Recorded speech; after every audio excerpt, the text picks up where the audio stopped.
Hello, Radhe Radhe, जय श्री राम आप सबको। कैसे आप सब?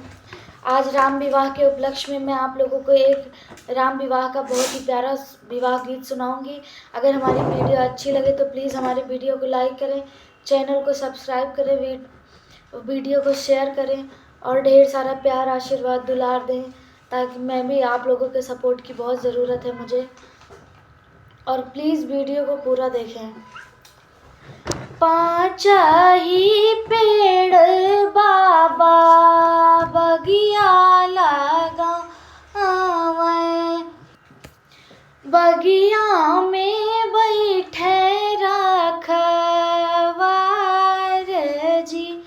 पाँचा ही पेड़ बाबा बगिया लगावे, बगिया में बैठे रखवार जी। अम्मा के भूखली बेटी हो सीतली रानी, धाई बगियावा में जाई जी। घोड़वा चढ़ल आवे दुल्हे श्री रामचंद्र, पकड़ी ली है निदाहिन बाह जी। घोड़वा चढ़ल आवे दुल्हे श्री रामचंद्र, पकड़ी ली है निदाहिन बाह जी। छोड़ो न मोरे स्वामी दाहिन बहिया, बहिया लपसुक वार जी। छोड़ो न मोरे स्वामी दाहिन बहिया, बहिया लपसुक वार जी। इतनी बचन जब सुने श्री रामचंद्र, सीता जी से पूछे यार थाई जी। सीता जी से पूछे यार थाई जी। किया तू ही आयु सीता सचवा के ढारल, किया तू है गढ़ल सो नार जी।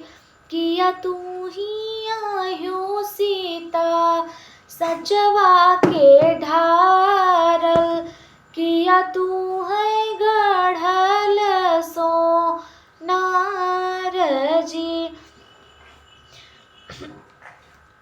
कवने मायरिया के कोखिया में जनम्यू, बहिया लपसुक वार जी। कवने मायरिया के कोखिया में जनम्यू, बहिया लपसुक वार जी। कवन बबैया के गोदिया में खेल्यू, बहिया लपसुक वार जी। कवने बबैया के गोदिया में खेलू, बहिया लपसुक वार जी।